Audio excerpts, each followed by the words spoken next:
जय श्री राम। मेरा आज का ये वीडियो मीन राशि के जातकों के लिए है, जिसमें मैं आपसे विस्तार में चर्चा करूंगा आने वाले समय में शुक्र के परिवर्तन को लेकर। सबसे पहले मैं आपको बता दूं कि इस वीडियो में हमारी चर्चा क्या होने वाली है। शुक्र ग्रह जो कि सामान्य तौर पर 22 से लेकर 28 दिन तक एक राशि में भ्रमण करते हैं, लेकिन इस बार शुक्र ग्रह कर्क और सिंह राशि में वक्री और मार्गी होने के कारण दो राशियों के अंदर लगभग 84 दिन का समय इनका चलेगा। कब वक्री होंगे, कब मार्गी होंगे, वक्री होने का क्या प्रभाव है, मार्गी होने का क्या प्रभाव है, कब कब वो समय आएगा, कौन से समय में आपको विशेष सावधान होना है, वो मैं इस वीडियो में बताऊंगा। शुक्र ग्रह के ऊपर बृहस्पति और शनि का प्रभाव भी उस दौरान दृष्टि के अनुसार पड़ेगा, उसका भी चर्चा इस वीडियो में होने वाली है।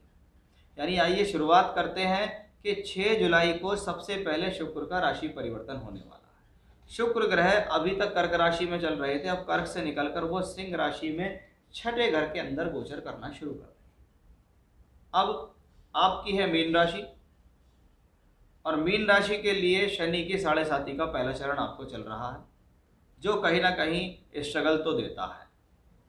अब शुक्र आपके लिए मित्र नहीं है, क्योंकि शुक्र और बृहस्पति में आपसी मित्रता रही है। शुक्र ग्रह कहीं ना कहीं आपके लिए प्रॉब्लम्स को बढ़ाने वाला ग्रह ज़्यादा है, क्योंकि वो अच्छे भावों का स्वामी भी नहीं है, वो तीसरे और आठवें का स्वामी है। इसका मतलब अच्छे घर का स्वामी भी नहीं है, मित्र भी नहीं है, और अच्छे घर में पहुंचा भी नहीं।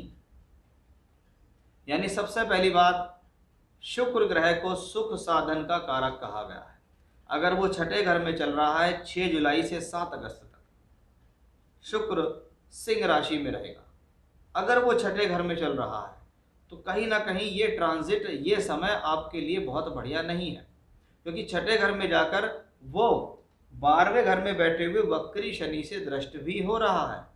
इसका मतलब है शुक्र ग्रह क्या है, अगर बॉडी के अंदर देखें तो सुंदरता का कारक है शुक्र, और सुंदरता का कारक ग्रह छठे घर में पीड़ित हो तो सुंदरता में कमी आ सकती है। कोई हेल्थ इश्यूज हो सकता है, कोई स्किन डिजीज हो सकती है, कोई चेहरे पर संबंधित कोई विकार हो सकता है, जिसकी वजह से आपको ये समस्या आ सकती है। यानी शुक्र ग्रह का छठे घर में जाना, क्योंकि छठा घर है रोग स्थान, तो सबसे पहले हेल्थ के लिए ये समय उचित नहीं। स्वास्थ्य का ध्यान विशेष तौर पे आपको रखना पड़ेगा, चाहे वो बच्चा हो, चाहे बूढ़ा हो, चाहे जवान हो, कोई भी हो, उसके लिए ये इफेक्ट आ रहा है। रोग के बाद ये ऋण का स्थान है। इस दौरान अगर किसी प्रकार का लोन शादी आपने पहले से लिया हुआ है तो वो आपको थोड़ा टफ महसूस कराएगा। खर्चे इस दौरान बढ़ सकते हैं आपके, जिसके द्वारा स्थितियां आपके साथ हैंड टू माउथ वाली हो जाएंगी। बहुत बार तो जीवन में जुड़ा हुआ पैसा भी ऐसे समय में खर्च होता है। किसी प्रकार की बीमारी पे खर्च हो जाए, कर्ज में हो जाए, या कोई जिम्मेदारी पूरा करने में हो जाए। रिपु शत्रु पक्ष एक्टिव रहेगा और आपको प्रॉब्लम देने की कोशिश कर सकता है।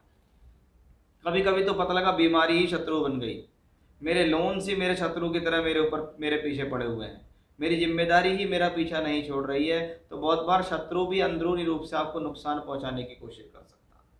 बहुत ज़्यादा ध्यान रखना है कि जब तक ये शुक्र का ट्रांजिट आपके लिए चले, आप अपने जीवन में नियम बना लीजिए कि मुझे रोजाना दुर्गा सप्तशती में जो देवी कवच है उसका पूरा पाठ रोजाना अपने जीवन में करना है। यदि आप रोग से, ऋण से, रिपु से, परेशानियों से बचना चाहते हैं तो ये करिए। अदरवाइज ये ट्रांजिट अच्छा नहीं है, क्योंकि ये मित्र भी नहीं है, अच्छे घरों का मालिक भी नहीं है, अच्छे जगह बैठा भी नहीं है, और पीड़ित भी है, तो प्रॉब्लम देने में सक्षम होगा ही होगा। 7.5 भी आपके ऊपर है।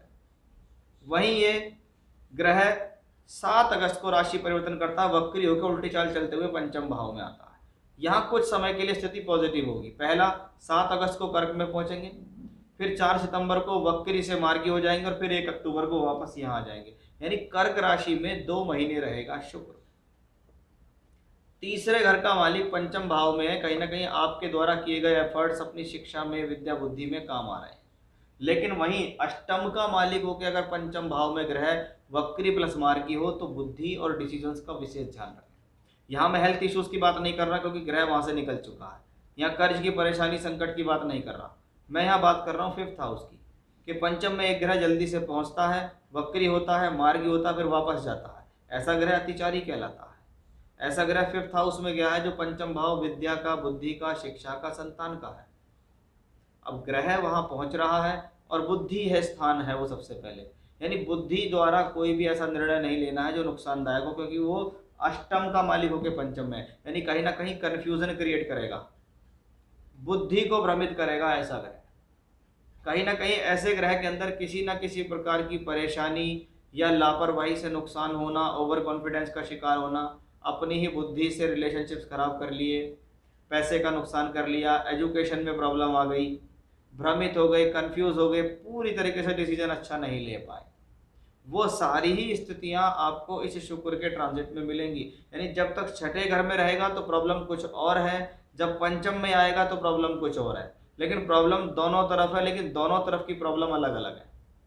पहले वो छठे घर की प्रॉब्लम बढ़ा रहा था, अब वो पंचम की प्रॉब्लम बनाएगा। पंचम भाव विद्या, बुद्धि, शिक्षा, आपका विवेक, आपकी समझदारी, आपके डिसीजंस है पंचम भाव, और वहां जाके ऐसा ग्रह जाता है तो प्रॉब्लम तो देने में सक्षम है। इसलिए जो उपाय मैंने आपको बताया है वो करना बहुत जरूरी है। अदरवाइज मीन राशि के जात को 84 डेज शुक्र की वजह से आपको तंग कर सकते हैं, परेशान कर सकते हैं। तो ये था मेरा आज का विषय कि मीन राशि के जातकों पर कैसा होगा प्रभाव शुक्र के राशि परिवर्तन का। जय श्री राम।